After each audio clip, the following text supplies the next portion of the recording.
다 같이 일어나셔서 우리 말씀 함께 나눌 텐데, 요한복음 11장 28절부터 37절까지의 말씀을 우리 함께 한 절씩 제가 읽고 여러분들이 한 절 읽으시면서 교독하시겠습니다.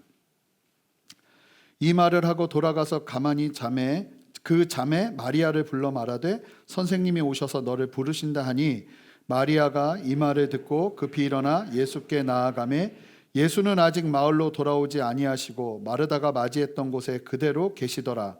마리아와 함께 집에 있어 위로하던 유대인들은 그가 급히 일어나 나가시는 것을 보고 곡하러 무덤에 가는 줄로 생각하고 따라가더니, 마리아가 예수 계신 곳에 가서 배웠고 그 발 앞에 엎드려 이르되 주께서 여기 계셨더라면 내 오라버니가 죽지 아니하였겠나이다 하더라. 예수께서 그가 우는 것과 또 함께 온 유대인들이 우는 것을 보시고 심령의 비통이 여기시고 불쌍히 여기사 이르시되 그를 어디 두었느냐 이르되 주여 와서 보옵소서 하니, 예수께서 눈물을 흘리시더라. 이에 유대인들이 말하되 보라 그를 얼마나 사랑하셨는가 하며 함께 읽겠습니다. 그 중 어떤 이는 말하되 맹인의 눈을 뜨게 한 이 사람이 그 사람을 죽지 않게 할 수 없었더냐 하더라. 아멘. 자리에 앉으시겠습니다. 기도하고 말씀 전하겠습니다. 하나님, 이때 우리에게 가장 필요한 말씀 주시는 줄 믿사오니 성령께서 말씀하여 주시고 우리에게 하시고자 하는 주님의 일들을 마음껏 행하시옵소서. 감사드리며 예수 그리스도 이름으로 기도합니다. 아멘. 나사로는 도대체 언제 살아나는가? 다음 주면 살아납니다.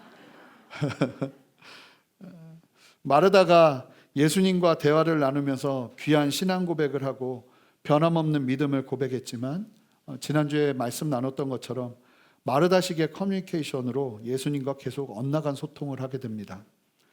이런 마르다의 대화를 나누신 예수님은 이제 마르다의 동생인 마리아를 부르십니다. 그러면서 말씀이 시작됩니다. 우리 함께 28절 말씀 함께 읽습니다.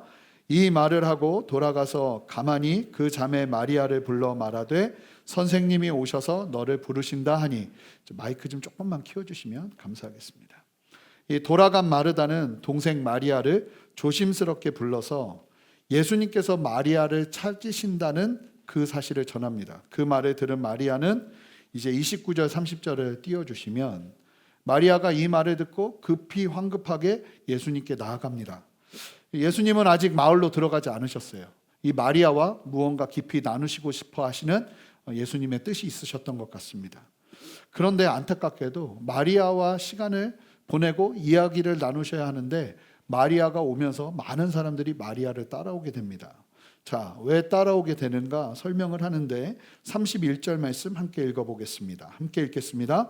마리아와 함께 집에 있어 위로하는 유대인들은 그가 깊이 일어나 나가는 것을 보고 곡하러 무덤에 가는 줄로 생각하고 따라가더니, 마리아가요 사람들에게 말하지 않고 갑자기 급하게 나아가자 위로하던 유대인들이 그녀가 곡하러 무덤에 가는 줄 알고, 오빠 나사로가 죽었다는 이야기를 듣고 이 죽은 다음부터 이 마리아는 뭐 나갔다 하면 곡하러 갔던 것 같아요.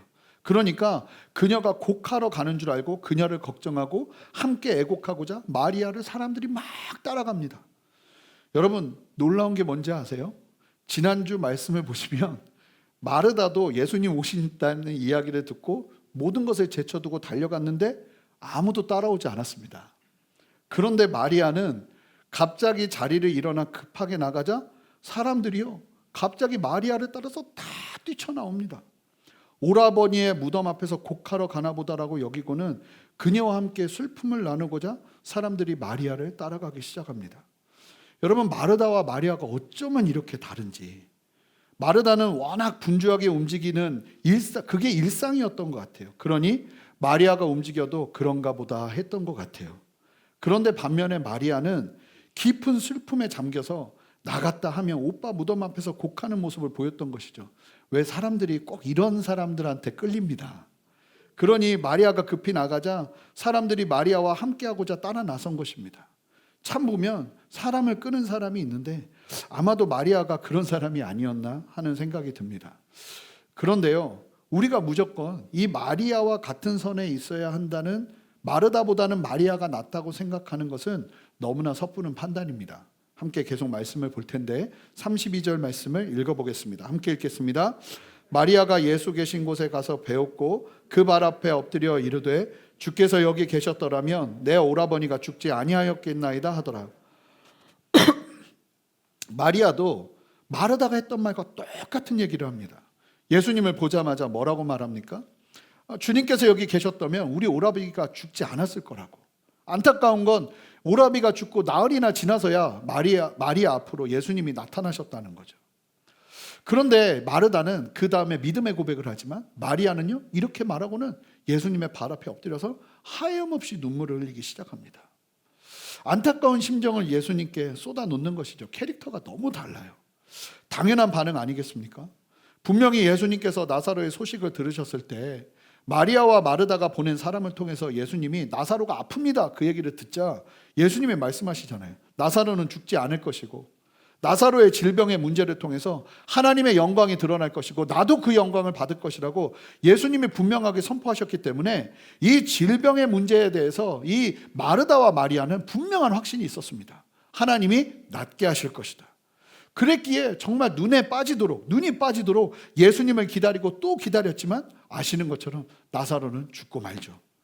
결국 예수님은 오지 않으셨고 오빠 나사로는 벌써 죽음을 맞아 나흘이 지난 그 상태가 되어서 예수님이 나타나셨으니 이 얼마나 안타까운 타이밍이겠습니까?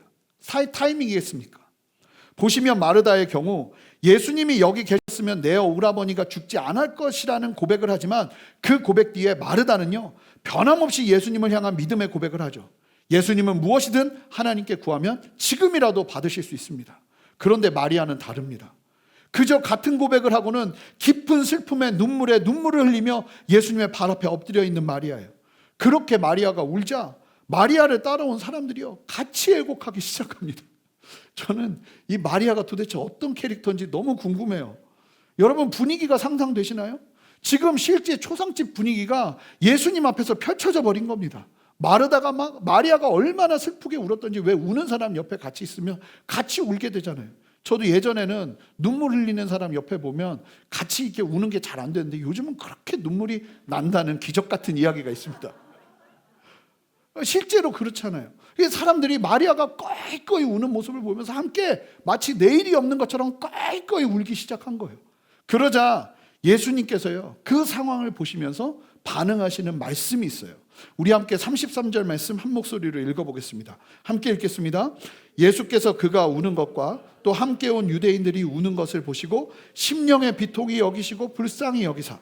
예수님 앞에서 마르다와 마리아가 서로 다른 반응을 보인 것만큼이나 예수님도요, 마르다에게 그리고 마리아에게 다른 반응으로 역사하십니다. 이게 참 귀한 것이, 목자 되신 예수님은 일관되게 양을 다루지 않으십니다. 양의 특성과 성질을 알고 거기에 맞게 양을 대하세요. 마르다는 보시면 분명하게 드러나죠. 이성이 강한 여인입니다. 감정이 이성을 지배하는 여자예요. 그러니 예수님과 뭘 합니까? 이 오빠의 죽음을 보고도 토론을 합니다. 예수님의 뜻을 묻고 예수님의 말씀을 따르고 예수님의 말씀을 의지적으로, 자기의 감정을 넘어서 의지적으로 취합니다. 그래서 부활을 믿고 오빠 죽었지만 괜찮습니다 하면서 예수님께 나갑니다. 근데 마리아를 보세요. 마리아는요, 감정이 이성을 지배하는 여인입니다. 그러자 예수님의 반응은요, 마르다처럼 토론하지 않으십니다. 그 감정으로 인정하시며 나아가고 계세요. 저는요, 이런 예수님의 모습을 너무나 닮고 싶습니다. 그리고 그게 저는 성숙이라고 믿습니다. 예전에는 저도 참 지금도 고쳐야 되는 부분인데, 제가 워낙 이성적이고 논리적인 것을 좋아하다 보니까 감성이 충만하신 분들을 대하는 게 참 쉽지 않았어요. 예전에 이제 선교단체 같은 데서 공동생활하다 보면 이런 간사님들이 계세요. 자매님들이. 형제님, 저는 오늘은 하나님께서 저를 마음껏 축복하시는 것 같아요. 막 이렇게 얘기해요. 그러면 저는 왜 그렇게 생각하시죠? 이렇게 물어요. 그러면 이런 식으로 얘기해요. 아니, 오늘 햇살이 너무 따뜻하잖아요. 꽃들이 이렇게 예쁘게 피었잖아요. 저는 그런 얘기 들으면요, 그냥 바로 갑니다. 대화를 더 이어가지 않고 이 말도 안 되는 소리 하고 있어 하고 갑니다. 이게 원래 저의 모습이에요. 그런데 우리 예수님은요, 그러지 않으신다는 거예요. 마르다에게는 마르다에게 맞게 논쟁을 하세요. 근데 마리아에게는요, 이 감성이 충만한 마리아에게는요, 이 감정선을 함께 타면서 이 마리아와 함께 대화하시는 예수님이세요. 저는 이게 성숙함이라고 믿어요. 제가 이런 사람이기 때문에 나와 맞지 않는 사람하고는 계속 내가 원하는 대로 행동하는 것이 아니라 할 수만 있다면 감정성이 풍부한 분들과도 대화를 풍성하게 나누는 은혜가 있기를 바라는 마음으로 변화되고 있습니다. 중요한 건 변화되고 있습니다. 기억하셔야 됩니다. 조금 부족할 수 있지만 앞으로도 변화될 거다 하는 기대로 나가시는 여러분 되시기를 바랍니다. 여러분, 하나님이신 예수님은요, 이러실 필요가 없으시죠. 사실은 절대자에게 우리가 맞추는 것이 정상 아닙니까? 그런데 우리 예수님은요, 인격적이세요. 우리를 배려하시죠. 그렇게 우리를 사랑하세요. 저도 말씀을 준비하면서 저의 태도들을 다시금 살펴보며 내 안에 이런 예수님을 담고 싶다는 마음이 참 많이 들었습니다. 그런데요, 이 33절에는 우리가 반드시 살펴봐야 될 내용이 있습니다. 우리 함께 33절 말씀을 읽어보겠습니다. 함께 읽겠습니다. 예수께서 그가 우는 것과 또 함께 온 유대인들이 우는 것을 보시고 심령의 비통히 여기시고 불쌍히 여기사. 자, 이게 무슨 얘기냐면 예수님께서 마리아와 사람들이 나사로의 죽음 앞에서 슬피 우며 통곡하자 예수님께서 마리아와 그 함께한 사람들이 우는 모습을 보고 심령의 비통히 여기시고 불쌍히 여기셨다고 말씀하세요. 그런데요, 이 예수님께서 심령의 비통히 여기 마음속으로, 이게 드러내진 않으신 거예요. 마음속으로 비통히 여기시고 불쌍히 여기셨다는 말을 제대로 이해하지 않으면 마치 그들이 슬피 울자 예수님께서 그들의 슬픔과 같은 슬픔으로 비통히 여기시고 그들을 불쌍히 여기셨다는 것을 이해하는데, 여러분, 그런 의미가 아닙니다. 여기서 예수님께서 심령의 비통히 여기셨다고 할 때 비통히 여긴다는 표현의 원어를 살펴보면 엠브리마오마이라는 단어인데, 좀 뭐 기억하실 필요는 없지만 그 단어가요, 사람에게 사용되면, 사람이 엠브로마오마이라는 단어로 사용되면요, 사람이 쓰면 그거는 분노, 격분, 감정적인 분개, 이런 것으로 의미되어서 사용되는 단어예요. 그러니 예수님이요, 이게 무슨 얘기냐면 마리아와 사람들이 우시는 것을 보고 제가 감정선을 따라갔다고 하는데, 이 말도 아직 감정선을 따라간 모습은 드러나지 않지만 예수님의 이 마리아의 우는 모습을 보시고 드러내시는 예수님의 반응은, 성경이 말하는 반응은 분노하시며 분개하시는 상황이었다는 거예요. 마음속으로는. 신약학자 D.A. 칼슨이라는 분도 이 부분을 그래서 이렇게 해석해야 된다고 봐요. 예수님이 마리아와 사람들이 우는 것을 보고 심령에 분노하고 당황스러워 하셨다. 저는 맨 처음에 이 말씀을 준비하면서는 역시 예수님도 이성적인 분이시구나 이렇게 생각했는데 그게 아니에요. 당연한 질문이 일어나죠. 그렇다면 왜 마리아와 함께하는 사람들이 나사로의 죽음을 슬퍼하며 애통하는데 왜 예수님은 심령에 분노하고 당황스러워 하셨을까요? 오빠가 죽었고 그 죽음에 이처럼 슬퍼하고 애통하는데 이 모습이 왜 예수님을 분노하게 했을까 하는 거예요. 예수님을 화나게 한 이유는 두 가지로 살펴볼 수 있습니다. 왜 예수님을 화나게 했는가, 이 상황이. 아니, 오빠가 죽었다고 이렇게 철철 울면서 하는데 그러면 같이 울어주고 해야 되는데 이제 우시기는 하지만 왜 분노가 일어나셨을까? 첫 번째는 이 사람들을 보고 한탄하시는 것이 아니라 인류의 죄의 결과에 대한 한탄이셨다는 겁니다. 자, 삼위일체 하나님께서 창조하신 완벽한 세상이 아담을 통해 죄가 들어와 타락하게 됨으로 인해 세상에 퍼지게 된 죄와 질병과 죽음, 이 모든 세상을 바라보는 한탄이 예수님의 마음에 있으셨던 겁니다. 여러분, 하나님께서 이 세상에 어려움과 질병과 고통을 만드신 것이 아니에요. 이것은 세상이 타락한 결과인 것입니다. 그리고 하나님은 그 세상을 다시 새롭게 하기 위해 예수님을 이 땅에 보내신 거예요. 여러분, 이 시각은 우리의 이 땅에서의 고통과 아픔을 이해하는 데 있어서 너무나 중요한 시각입니다. 죄와 질병과 고통을 하나님이 만드신 것이 아닙니다. 하나님은 처음부터 선하고 심히 보기 좋은 세상을 만드셨습니다. 문제는 우리가, 아담이 죄를 지음으로 말미암아 이 세상이 타락됨으로 말미암아 죄의 결과로 이러한 일들이 일어난 거예요. 예수님은요, 회복하시는 분이세요. 예수님께서, 하나님이신 예수님께서 이 상황들을 바라보면서 예수님이 의도하시지 않았던, 하나님께서 창조하실 때 의도하지 않았던 아픔과 질병과 그리고 죽음으로 말미암아 슬퍼하는 이 안타까운 모습을 보면서 예수님이 분노가 일어나신 거예요.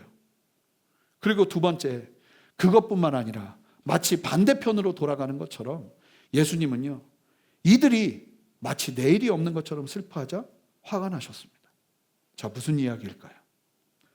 사랑하는 사람의 죽음을 대면하면 참으로 슬프고 안타까운 것이 사실입니다.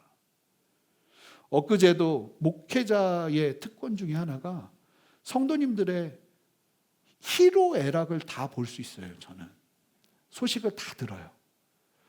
새벽 예배를 마치고 이제 기도를 해야 되는데 전화가 왔어요. 전화가 왔는데 막 꺼이꺼이 울면서 전화가 왔어요. 한 형제님이, 아버님이 이제 돌아가시려고 하는데 기도해달라고, 스피커폰으로 기도해달라고, 듣도록 기도해달라고 하는데 말을 못 이어요. 막 꺼이꺼이 우는 거예요. 같이 기도하고 같이 하나님께 올려드리고 아버님이 이제 지금 장례 일정을 치르고 있어요. 그런 상황들을 보면서 슬프죠. 같이 막 눈물이 나죠. 그런데 예수님이요, 이 상황을 보시고 어떤 면에서 화가 나셨는가? 왜 화가 나셨는가? 지금 마리아와 이 사람들이요, 부활신앙이 없는 것처럼 울고 있어요. 마치 인생의 끝이 난 것처럼 울고 있다는 거예요. 데살로니가전서 4장 13절 말씀 읽어보겠습니다. 함께 읽겠습니다. 형제들아, 자는 자들에 관하여는 너희가 알지 못함을 우리가 원하지 아니하노니 이는 소망 없는 다른 이와 같이 슬퍼하지 않게 하려 함이라. 여기서 자는 자들은 죽은 자들을 의미합니다. 자, 뭐라고 말합니까? 소망 없는 자들은, 불신자들은 죽음 이후에 대한 소망이 없기 때문에 사람이 죽게 되면 마치 당장이라도 완전히 끝난 것처럼 슬퍼하고 애통하지만 예수님 믿는 사람들은 그렇게 슬퍼하고 애통하지 않는다는 거예요.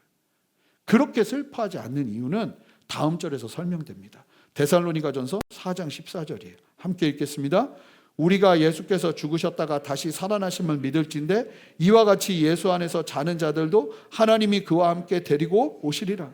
여러분, 왜 우리는 그렇게 슬퍼하지 않냐면 다시 만날 것이기 때문이라는 거예요. 예수님께서 이 땅에 다시 오시는 그때에 예수님을 믿는 우리 모두가 부활하게 될 것입니다. 할렐루야. 이 소망이 있기에 우리가 죽음을 불신자들처럼 무섭고 슬프기만 한 절망으로 대하지 않는다는 거예요.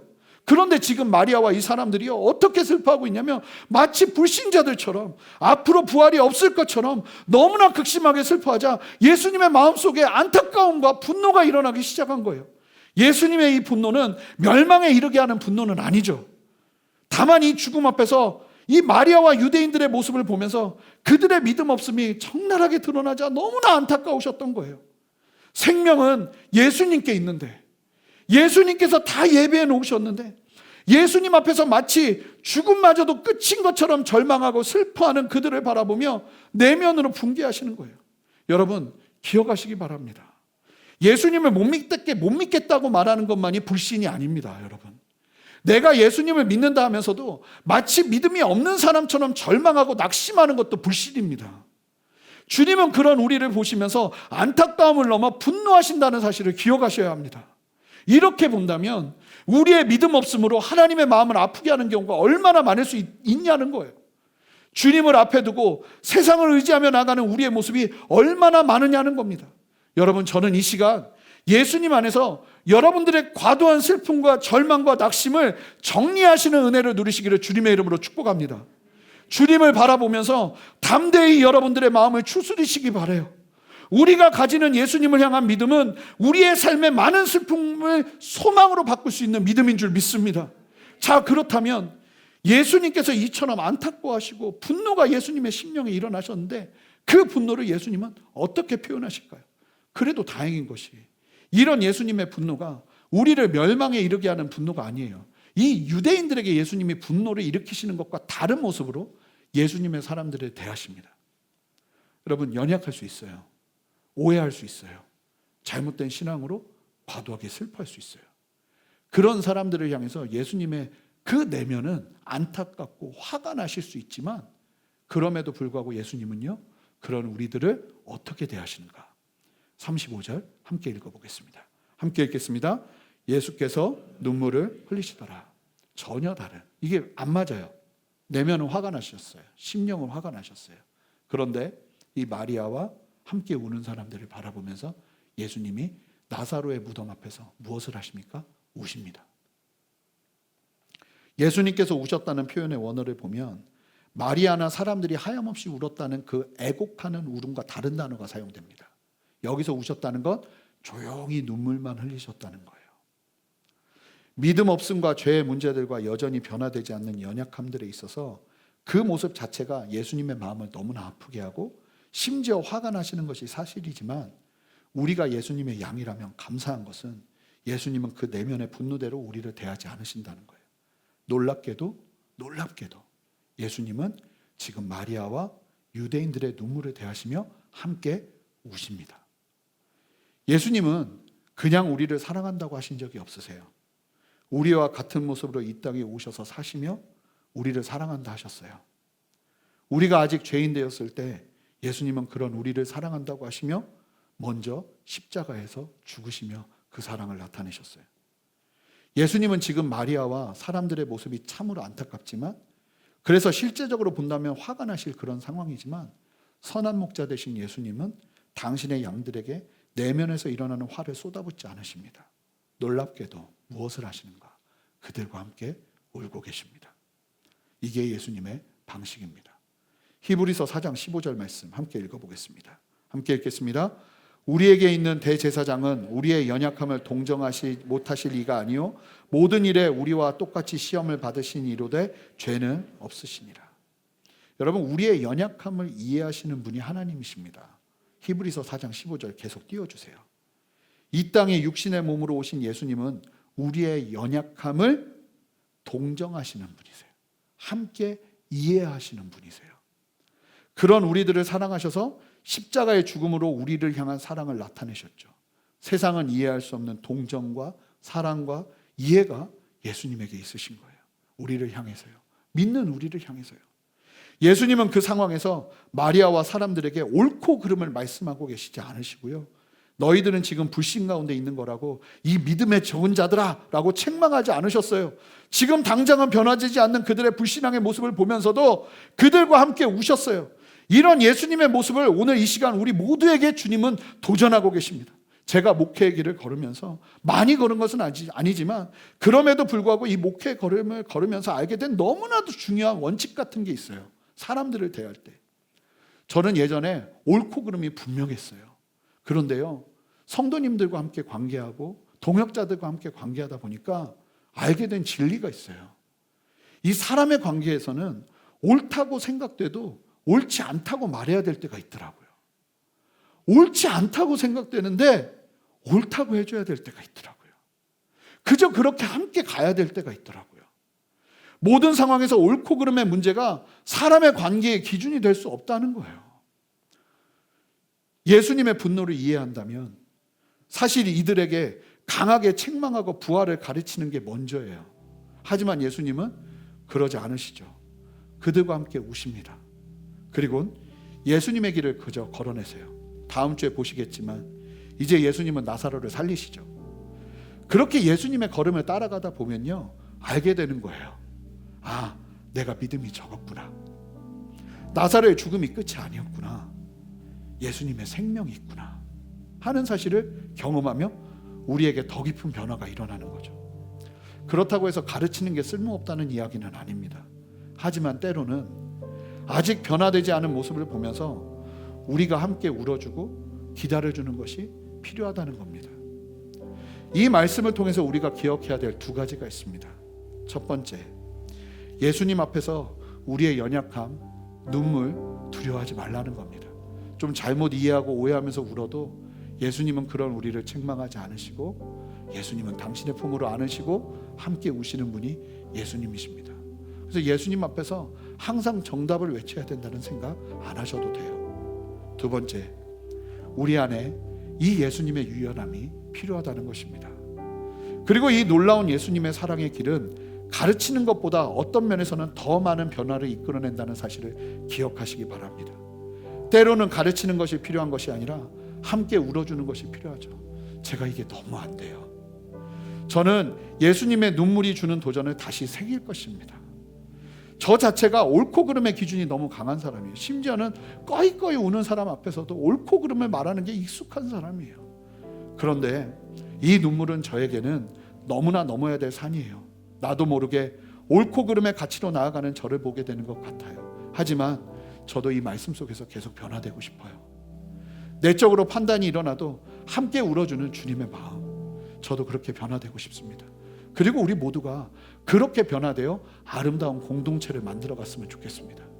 옳고 그름의 잣대가 아니라 함께 울어주며 기다려줄 수 있는 주님의 유연함, 그 유연함이 우리 모두에게 필요하지 않을까요? 가정을 꾸려가면서도 보니까 이게 아빠가 되고 나도 참 쉽지 않아요. 자녀들의 연약함을 보면 이 옳고 그름의 문제로 잣대로 바로 들이대고 너 그러니까 안 되는 거지 이렇게 할 때가 너무나 많아요. 그런데 아니더라고요. 때로는 그냥 내 마음이 분노가 일어나도 울어줘야 될 때가 있더라고요. 예수님이요 보이시는 거예요. 안 우셔도 되는데 울기까지 하시면서 보여주시는 거예요. 함께 우시는 예수님. 오늘 집에 돌아가셔서 여러분 판단과 가르침보다는 그저 손잡아 주시고 함께 바라보며 우시는 예수님의 사랑을 실천하는 여러분 되었으면 좋겠습니다. 때로는 이게 옳지 않냐고 가르치는 것보다 한번 등 두드려주며 안아주는 게 훨씬 큰 힘이 될 때가 있습니다. 예수님은 지금 마르다와 사람들에게 그리하고 계세요. 교회는요 그런 곳이어야 해요. 예배를 드릴 때요 우리가 그런 주님의 사랑을 경험해야 해요. 우리의 연약한 믿음과 우리의 연약한 마음들이 주님의 그 사랑 속에서 주님은 이런 분이시구나 하는 것을 깨달으며 변화되는 변화가 일어나는 곳이어야 해요. 주님 앞에서 그렇게 믿음으로 서시는 저와 여러분 되시기를 바랍니다. 여러분들의 슬픔을 정리하십시오. 여러분들의 아픔을 주님 앞에서 믿음으로 바라보십시오. 그렇게 주님 앞에 담대히 서시는 저와 여러분 되시기를 바랍니다. 함께 기도하시겠습니다. 주님, 오늘 말씀을 기억하며 주님 앞에 섭니다. 마리아와 마르다에게 역사하시는 그 주님의 섬세한 인도하심과 이끄심을 바라보며 우리도 함께 섭니다. 주님, 함께 우시며 우리와 함께 동행하시는 예수 그리스도의 그 놀라운 사랑을 함께 기억하며 주님 앞에 서기를 원하오니 주여 역사하시고 우리와 함께하여 주시옵소서. 감사드리며 예수 그리스도 이름으로 기도합니다. 아멘. 우리 함께 일어나서 주님 앞에 찬양하며 나가겠습니다.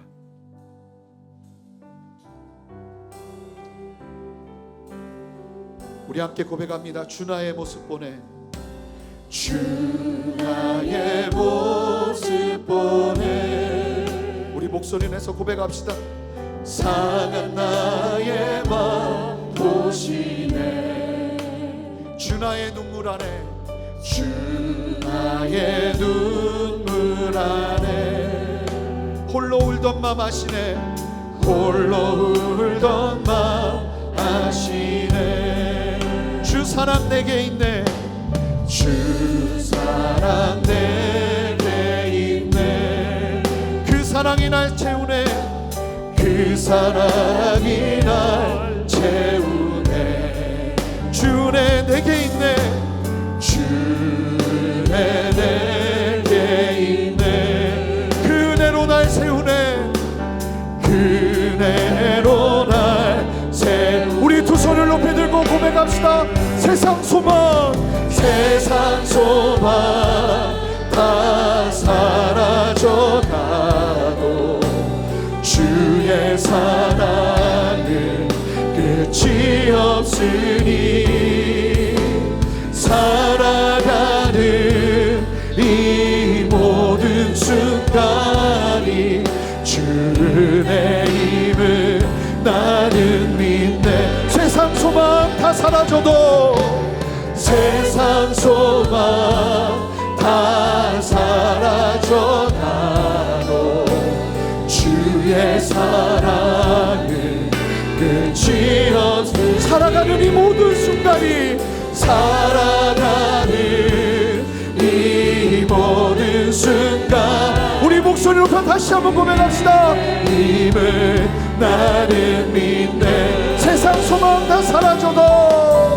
세상 소망 다 사라져 가도 주의 사랑은 끝이 없으니 살아가는 이 모든 순간이 주의 힘을 난. 우리 함께 선포합니다. 이 땅에 오직 주밖에, 이 땅에 오직 주밖에 없네. 그 무엇도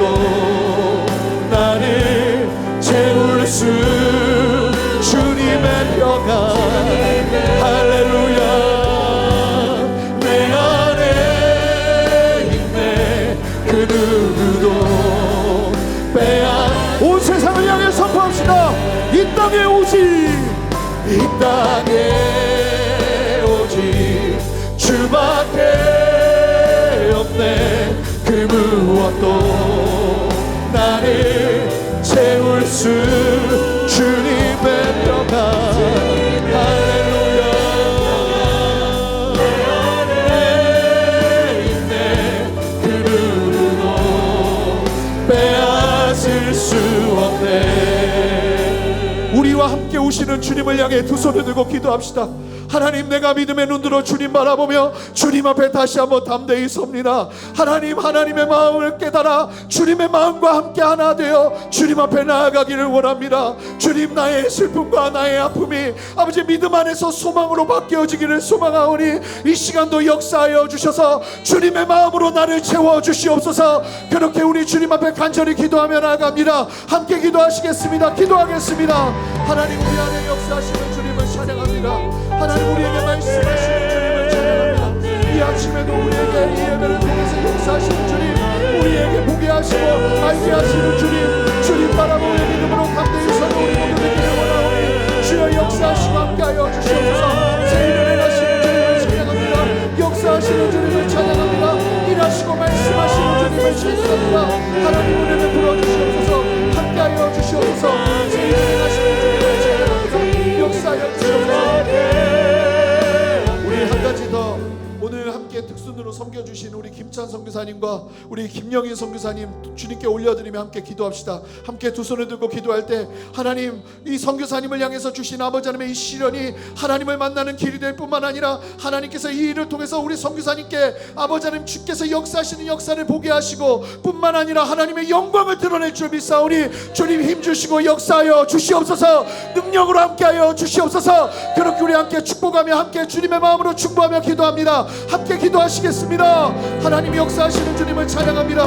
우리 귀한 선교사님들 보내주셔서 감사합니다. 우리는 다 이해할 수 없는 아픔과 고통이 아버지 우리 선교사님의 삶 가운데 있지만 아버지 우리가 함께 기도하는 것은 주님께서 붙드시고 함께하여 주셔서 이 고통과 아픔을 담대하게 이겨내게 하시고 뿐만 아니라 아버지는 치유의 손길을 얻어가여 주셔서 하나님의 그 한없는 치유와 한없는 기름 부으심과 한없는 역사하심으로 함께하여 주시기를 원하오니 주여 역사하시고 은혜 베푸시고 함께하여 주시옵소서. 아버지는 여호와 라파의 하나님께서 이 시간 진리 소망으로 역사하여 주시고 눈을 들어 아버지 절망하는 것이 아니라 낭망하는 것이 아니라 하나님의 그 치유의 손길을 경험하며 주님의 만지심과 역사하심 속에서 아버지의 온전한 치유를 아버지 누리며 나갈 수 있는 역사하시기를 원하오니 역사하여 주시옵소서.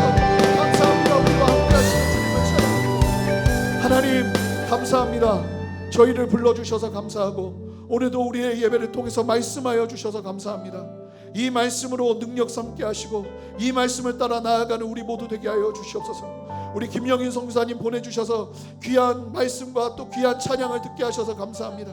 우리 선교사님을 붙드시는 아버지 하나님 여호와 라파의 하나님 치유의 하나님의 손길을 함께 신뢰하며 기도하기를 원하오니 아버지 하나님 모든 불신과 주로부터 오지 않은 두려운 마음과 불안한 마음들 떠나가게 하시고 하나님이 주시는 담대한 당신의 피 묻은 손으로 친히 붙잡으시는 주님의 능력의 손을 경험하게 역사하여 주시옵소서. 모든 암덩어들이 떠나가게 하시고 아버지 예수 그리스도의 이름으로 기도하며 나가오니 하나님 그 몸 안에 있는 모든 독소들이 아버지는 떠나가며 아버지 하나님의 진리 안에서 온전한 치유를 맛보게 하시기를 원하오니 주여 역사하시고 함께하여 주시옵소서.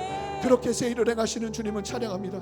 오늘도 우리에게 말씀하시는 주님, 우리에게 역사하시는 주님 신뢰하며 이 말씀 마음에 품고 우리와 함께 오시는 주님과 함께 믿음의 성장을 누리며 하나님 주님을 더 깊이 닮아가는 우리에게 역사하여 주시옵소서. 이 시간도 주님께 감사함으로 드리는 아버지 안에 헌물이 있습니다. 주님 기뻐 받아주시고 우리 성도님들의 삶이 메마르지 않게 하시고 아버지 하나님이 주시는 은혜 안에서 믿음으로 한 걸음 한 걸음 걸어낼 때 하나님께서 베푸시는 놀라운 은혜 아버지 하나님 주님의 그 섬김의 손길, 주님의 일하심의 손길, 주님의 동행의 손길을 경험할 수 있도록 역사하시고 함께하여 주시옵소서. 이제는 우리 주 예수 그리스도의 크신 은혜와 아버지 하나님의 무한하신 사랑과 성령의 내주하심과 교통하심과 신실한 역사하심이 함께 예배하며 주님의 마음으로 서서 우리와 함께 오시는 주님과 함께 믿음의 눈 들어 주님이 주시는 참된 소망의 눈으로 이 땅을 살아내기를 소망하는 함께 예배하는 모든 성도님들과 성도님들의 가정과 직장과 삶의 모든 터전 위에 사랑하는 순전한 교회와 이 땅의 모든 교회들과 이 나라와 온 열방 위에 우리 귀한 선교사님의 삶 가운데 가정 위에 이제로부터 영원토록 함께 하시기를 간절히 축원하옵나이다. 아멘.